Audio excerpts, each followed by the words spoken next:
Good morning, नमस्ते, सुप्रभात बच्चों। हिंदी की कक्षा में मैं एक बार फिर से आप सभी का स्वागत करता हूं। और आज हम काव्यखंड के अंतर्गत पहला पाठ पढ़ेंगे जिसका नाम है रैदास के पद। बताना चाहूँगा कि रैदास जी निर्गुण भक्तिकालीन कवि माने जाते हैं। आइए देखते हैं कि उन्होंने अपने राम की उपासना, राम की पूजा किस प्रकार से की है। देखिए, मैं आपको बता दूं कि मनुष्य के जीवन का एकमात्र उद्देश्य ईश्वर की प्राप्ति है। अब हर इंसान ईश्वर की प्राप्ति का एक अलग अलग उपाय करता है। रैदास जी ने ईश्वर को किस तरह से प्राप्त करने का प्रयास किया, इस बारे में आइए हम आपसे बात करते हैं। पहला पद देखेंगे जिसमें है, अब कैसे छूटे राम नाम रट लागी। यानी रैदास जी को राम की रट ऐसे लगी हुई है कि वो ऐसा कहना चाहते हैं कि हमें भगवान के नाम की जो रट लगी हुई है वो किस तरह से छूटेगी, अर्थात नहीं छूट सकती है। राम नाम की रट जो उन्होंने लगा रखी है, जो इन्होंने ईश्वर को यानी राम को, उनके ईश्वर का नाम राम है, उन्होंने ईश्वर को राम के नाम से संबोधित किया है यहाँ पर। अर्थात रात और दिन जो है मैं प्रभु राम के नाम को जपता रहता हूँ। और ये जो हमने रट लगा रखी है राम के नाम की, ये छूटने वाली नहीं है। यानी रात दिन मैं राम के नाम को जपता रहता हूँ, वह भला अब कैसे बंद हो सकती है, कहाँ बंद हो सकती है। पंक्ति है कि प्रभु जी तुम चंदन हम पानी, प्रभु जी तुम चंदन हम पानी, जाकी अंग अंग बास समानी, जाकी अंग अंग बास समानी। इन पंक्तियों के माध्यम से रैदास कहना चाहते हैं कि हे प्रभु, आप चंदन हैं और हम पानी हैं। जिस प्रकार से चंदन पानी में मिलने के बाद सुगंधित हो जाता है और उसका जब लेप किया जाता है तो हमारा अंग अंग जो है सुगंधित हो उठता है, उसी प्रकार से हे प्रभु, जब मैं आपका नाम लेता हूँ तो मेरा भी रोम रोम आपके नाम से सुगंधित हो उठता है। यानी मुझ में भी उस तरह की खुशबू आ जाती है जिस तरह से चंदन और पानी मिलने से खुशबू पैदा करते हैं। वैसे ही जब मैं आपका नाम लेता हूँ वैसे मैं भी सुगंधित हो उठता हूँ। आगे कहते हैं, प्रभु जी तुम घन बन हम मोरा। हे प्रभु, आप घन यानी बादल हैं और हम क्या हैं, मयूर हैं। तो जिस प्रकार से मयूर बादल को देख करके प्रसन्न हो जाता है, आनंदित होता है, उसी प्रकार से मैं आपका नाम लेकर के प्रसन्न हो उठता हूँ। अगली पंक्ति में कहा कि जैसे चितवत चंद चकोरा, जिस प्रकार से चकोर पक्षी अपलक चांद को निहारता रहता है। चकोर पक्षी जो है वो चांद से बहुत प्रेम करता है, चंद्रमा से बहुत प्रेम करता है और चंद्रमा के निकलने पर वह उसे एकटक देखता रहता है। तो उसी प्रकार से मेरा भी आपके प्रति प्रेम है। जिस प्रकार से चकोर पक्षी का प्रेम चंद्रमा के प्रति होता है, वैसा ही मेरा भी प्रेम आपके प्रति है। मैं भी उसी तरह से आपको, आपके उस पवित्र रूप को निहारता रहता हूँ, देखता रहता हूँ। आगे कहते हैं, प्रभु जी तुम दीपक हम बाती, जाकी ज्योत बरय दिन राती। अर्थात हे प्रभु, आप दीपक हो और मैं उस दीपक की बाती हूँ जिसकी ज्योति रात दिन जलती रहती है। अब यहाँ पर अगर हम आध्यात्मिक दृष्टि से इस बात को देखें तो हम सभी के भीतर आत्मा के रूप में उसी ईश्वर का प्रकाश जो है वो विद्यमान होता है। वह हमारे अंदर जब तक जल रहा है तब तक हम जीवित हैं, उसके बुझ जाने से यह शरीर निष्क्रिय हो जाता है। तो उसी प्रकार से यहाँ पर कहा कि हे प्रभु जी तुम दीपक हम बाती। हे प्रभु, आप दीपक हैं और हम बाती हैं, और जिसकी ज्योति दिन रात हमारे भीतर जल रही है, यानी आपके नाम की ज्योति हमारे भीतर जल रही है। मैं दिन रात आपका ही नाम लेता रहता हूँ। आगे कहते हैं कि प्रभु जी तुम मोती हम धागा। हे प्रभु, आप मोती हैं और हम धागा हैं, जैसे सोना ही मिलत सुहागा। अर्थात जिस प्रकार से सुहागा के सोने में मिल जाने से सोना और शुद्ध हो जाता है और अच्छा लगने लग जाता है और मजबूत बन जाता है, टिकाऊ बन जाता है जिसे कहते हैं। वैसे ही जब मैं आपका नाम ले लेता हूँ तो मेरा भी अंतरतल तक शुद्ध हो उठता है, यानी मैं भी पवित्र हो जाता हूँ। तो वैसे भी आपको पता ही होगा कि सुहागा जो है वो जब सोने में डाल दिया जाता है तो सोने की सुंदरता और भी निखर जाती है। वैसे ही कवि जो रैदास हैं वो अपने आराध्य के प्रति अपनी भक्ति को दर्शाते हुए इन पंक्तियों के माध्यम से कहना चाहते हैं कि हे प्रभु, जिस तरह से सुहागा सोने को और शुद्ध करता है, वैसे आपका नाम मुझे और सुंदर बनाता है और अच्छा बनाता है। और आखिरी पंक्ति में कहते हैं कि प्रभु जी तुम स्वामी हम दासा, ऐसी भक्ति करे रैदासा। प्रभु मेरी भक्ति ऐसी है कि आप मेरे स्वामी हो और मैं आपका सेवक हूँ, यानी मेरे प्रभु यदि तुम स्वामी हो तो मैं तुम्हारा दास हूँ, यानी नौकर हूँ। इस प्रकार की भक्ति रैदास करते हैं ना। आइए देखते हैं दूसरे पद को। दूसरा पद क्या है कि ऐसी लाल तुझ बिन कौन करे, ऐसी लाल तुझ बिन कवन करे, गरीब निवाज गुसैया मेरा माथे छत्र धरे, ऐसी लाल तुझ बिन कवन करे। हे प्रभु, आपके सिवा भला ऐसी कृपा और कौन कर सकता है, यानी एक आप ही हैं जो ऐसी कृपा कर सकते हैं। और क्या कहते हैं कि आप ही दीन दुखियों पर दया करने वाले स्वामी हैं।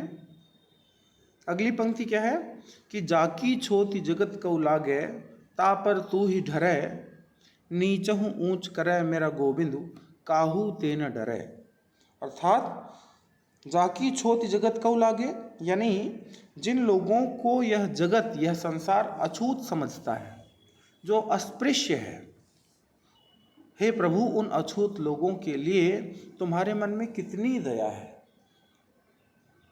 कहना चाहते हैं रैदास यहाँ पर कि रैदास जो है वो निम्न वर्ग से थे।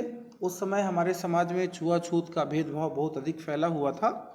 तो उन्होंने कहा कि हे प्रभु, आपके मन में हम जैसे लोगों के प्रति कितनी दया है। नीच ऊंच करे मेरा गोविंद, काहू ते न डरे। ईश्वर उन्हें भी ऊंची पदवी प्रदान करता है जिन्हें समाज निम्न समझता है, नीच समझता है। मेरा गोविंद किसी से डरता नहीं है।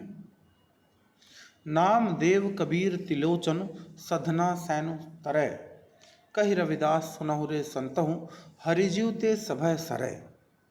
अर्थात प्रभु की कृपा से नामदेव जैसे व्यक्ति, कबीर जैसे जुलाहे, त्रिलोचन जैसे वैश्य, सधना जैसे कसाई और सैन जैसे नाई भी इस जगत में संत महात्मा बन गए। अर्थात प्रभु की जिस पर कृपा होती है वह संत बन जाता है, वह प्रसिद्ध हो जाता है। कहि रविदास सुनहु रे संतहु, हरिजीव ते सभय सरय। रविदास जी कहते हैं, सुनो हे संतों, हरि जी की कृपा से सब कुछ संभव हो जाता है। जिस पर हरि की कृपा होती है वो उसके लिए सब कुछ जुट जाता है, वह सब कुछ प्राप्त कर लेता है। और वैसे भी कहा है कि जाकर कृपा राम की होई, यानी जिस पर राम की कृपा हो जाती है, ता पर कृपा करे सब कोई, उस पर सभी कृपा करने लग जाते हैं। तो ये थे उन रैदास जी के दोनों पद। अब आइए हम देखते हैं कि मुख्य भाव क्या है इस पाठ का। मुख्य भाव यह है कि भगवान जो है वो बहुत दयालु हैं, उनके लिए सामाजिक ऊंच नीच, जाति पाति आदि का कोई महत्व नहीं है। आइए अब इस पाठ से संबंधित कुछ प्रश्नों की चर्चा कर ली जाए। प्रश्न है पहला कि पहले पद में भगवान और भक्त के बीच जिन जिन चीज़ों से तुलना की गई है उनका उल्लेख कीजिए। तो जिन जिन चीज़ों से तुलना की गई है आपको पता ही है कि पहले पद में भगवान की तुलना चंदन और भक्त की तुलना पानी से की गई है। भगवान की तुलना बादल से और भक्त की तुलना मोर से की गई है। भगवान की तुलना चांद से और भक्त की तुलना चकोर से की गई है। भगवान की तुलना मोती से और भक्त की तुलना धागा से की गई है। भगवान की तुलना दीपक से और भक्त की तुलना बाती से की गई है और भगवान की तुलना सोने से और भक्त की तुलना सुहागे से की गई है। तो ये तो अभी हमने पाठ के दौरान जाना ही है। आइए अगला प्रश्न देखते हैं। पहले पद की प्रत्येक पंक्ति के अंत में तुकांत शब्दों के प्रयोग से नाद सौंदर्य आ गया है, जैसे पानी, समानी आदि। इस पद में अन्य तुकांत शब्द छाट कर लिखिए। तुकांत मतलब जिनमें तुकबंदी होती है, जो शब्द जो है समान होते हैं। समान नहीं मतलब एक दूसरे से मिलते जुलते समान लगते हैं। तो इस पद में अन्य तुकांत शब्द मोरा, चकोरा, बाती, राती, धागा, सुहागा, दासा और रैदासा है। पहले पद में कुछ शब्द अर्थ की दृष्टि से परस्पर संबद्ध हैं यानी जुड़े हुए हैं, ऐसे शब्दों को छाट कर लिखिए।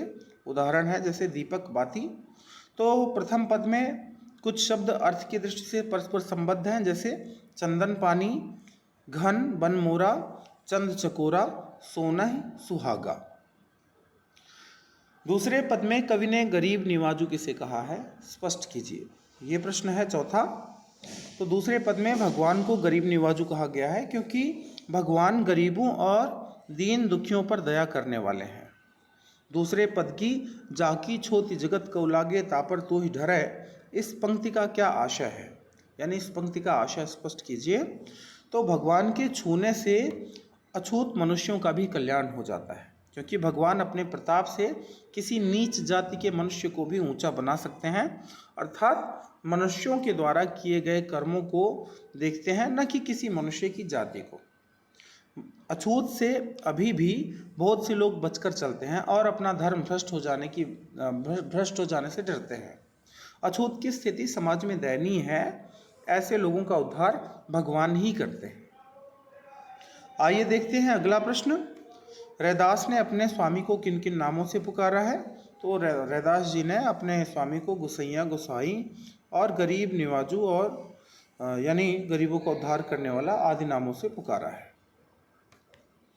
अगला प्रश्न है कि निम्नलिखित शब्दों के प्रचलित रूप लिखिए।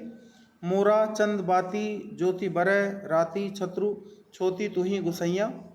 तो उत्तर होगा इसका मोरा का मोर, चंद का चांद, बाती का बत्ती और ज्योति का ज्योति, बरय यानी जलना, राती का रात, छत्रु यानी छाता, छोती मतलब छूने, तुही मतलब तुम्ही, गुसैया मतलब गोसाई। और ये आखिरी प्रश्न जो है इस पाठ का कि नीचे लिखी पंक्तियों का भाव स्पष्ट कीजिए। पहला प्रश्न है कि जाकी अंग अंग बास समानी। भाव यह है कि भगवान उस चंदन के समान है जिसकी सुगंध अंग अंग में समा जाती है। इस पंक्ति का आशय यह है कि भगवान उस चंदन के समान है जिनकी सुगंध हमारे भीतर यानी अंग अंग में समा जाती है, जैसे चितवत चंद चकोरा। इस पंक्ति का आशय यह है कि जैसे चकोर पक्षी हमेशा चांद को देखता रहता है क्योंकि वह उससे प्रेम करता है, वैसे कवि भी भगवान को ही देखते रहना चाहते हैं या कवि भी भगवान को देखता रहना चाहता है। जाकी ज्योति बरय दिन राति, यदि भगवान एक दीपक की तरह है, इसका आशय यह है कि भगवान यदि एक दीपक की तरह है तो भक्त उसकी बाती की तरह है जो प्रकाश देने के लिए दिन रात जलती रहती है। ऐसी लाल तुझ बिन कवन करे, भगवान इतने महान हैं कि वह कुछ भी कर सकते हैं, भगवान के बिना कोई भी व्यक्ति कुछ भी नहीं कर सकता। और आखिरी, नीच हूँ ऊँच करे मेरा गोविंद काहू ते न डरे, यानी भगवान यदि चाहें तो निचली जाति में जन्म लेने वाले व्यक्ति को भी ऊंची श्रेणी प्रदान कर सकते हैं, ऊंची श्रेणी दे सकते हैं। और जैसा कि आपने पाठ के माध्यम से जाना, तो इस तरह से हमने जाना रैदास जी के बारे में और उनके दोनों पदों के बारे में और इस पाठ से संबंधित प्रश्नों के बारे में। आशा है कि दी गई जानकारी आपको बहुत अच्छी तरह से समझ में आई होगी। आज के लिए इतना ही। धन्यवाद। आपका दिन शुभ और मंगलमय हो।